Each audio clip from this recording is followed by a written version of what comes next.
Tom, I think maybe outside your locker room, people are saying, "Oh, Georgia didn't win by 30. What's going on with the team? What's the mood like inside the locker room?" Yeah, I mean, I guess every game it's always going to be, I guess, not an easy one to fight off, but you just got to have composure throughout a whole game. So I guess in the locker room, we're always saying composure, just keep your heads high, and we just have the team rocking and rolling. Does it say a little bit, do you think, where this program is, that everyone's talking about how bad y'all played the past couple weeks? You win by 17 against Kent State and 4 on the road at Missouri. I mean, yeah, like I said, it's all about how a team handles and like how they stay composed throughout a whole game. But I mean, that was a good, I guess, heads-up game for us to play against. But other than that, yeah. Dom, you had a couple big catches this week. Felt like those are probably the biggest ones you've had since your injury. How good did that feel to make some really super important catches in big-time plays? I mean, it felt great just being on the field, first of all. But, I mean, making some big catches, trying to help the team out like any way as possible, it felt great. Dom, obviously your knee is good enough to play. Did you lose anything as a result of that? Like, I mean, is your top speeds where they were before you had to go through this? I mean, as of right now, like everything's back to normal. I'm feeling great out there. I feel like back in freshman year, like me type dog. But yeah, it feels great out there. Did you do anything in your rehab that helped you as far as coming back from injury? Yeah, I did a lot of stuff around the knee. The trainers did a great job of like helping me strengthen my knee and everything around it. So that was probably the main thing. What was one of the biggest things you learned just being patient in the road to recovery? I mean, honestly, the biggest thing throughout my whole recovery is don't take anything for granted. I mean, anything can happen in an instant and everything be gone. But so yeah, I guess not taking anything for granted. And, It's one thing to make catches in blowout games or garbage time, whatever. To have clutch catches like you did on the road when things are kind of up against, what personally did that mean to you to be contributing in such a huge way?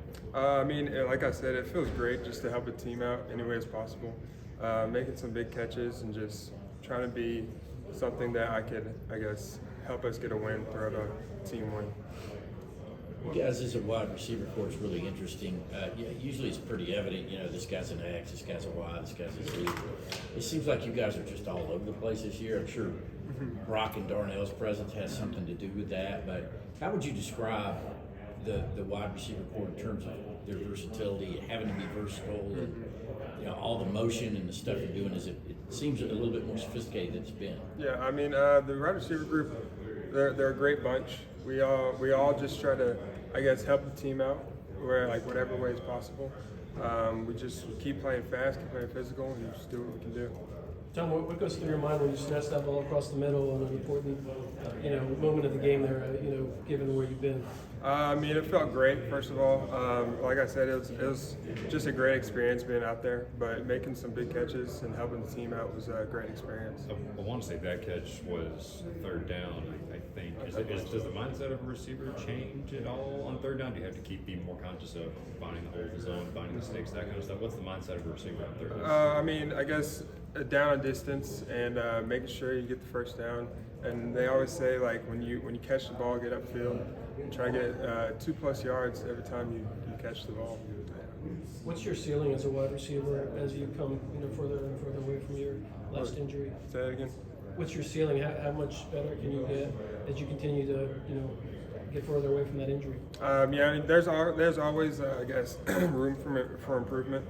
I could always get better in any ways possible, but.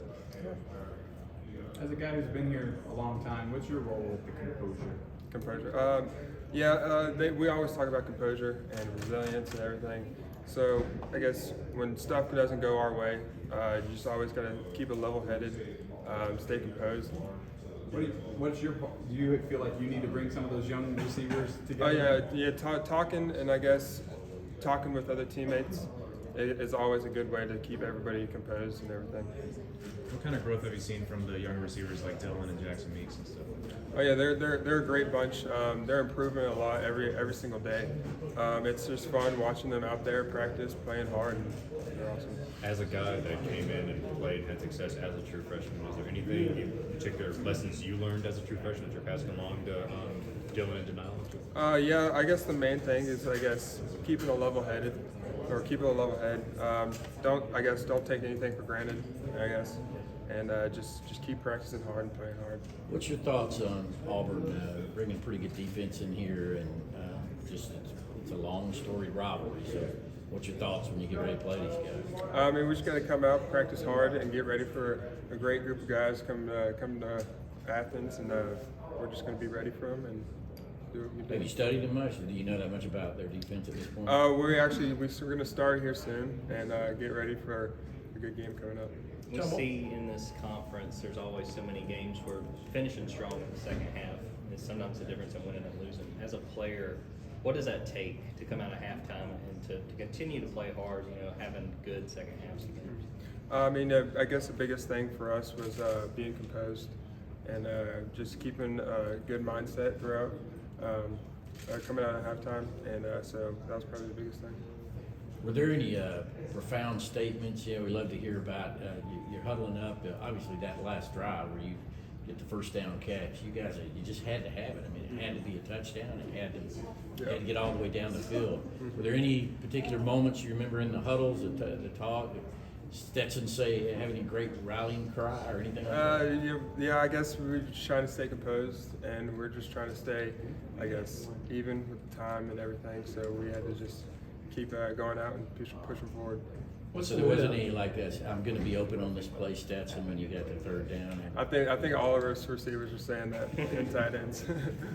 What's the mood after these last two games where, Kent State was closer than you guys probably expected, and obviously you need to rally in the fourth quarter this time? Yeah, I guess like I've been saying, it's all about composure and resilience and seeing how well you can come back from, I guess, something that doesn't go our way. So that's the main thing. I remember you having the big touchdown in 2019 against Auburn. How special would it be to get back in the end zone post-injury? I mean, it would be a great experience, I guess. I haven't been since freshman year, but it would be a great experience just trying to help the team out in any ways possible. You know a lot of those guys over there? You know anybody? Over where? On the Auburn team? At Auburn. I know, I guess, a couple guys, like I guess Tyler Fromm. He's a good guy.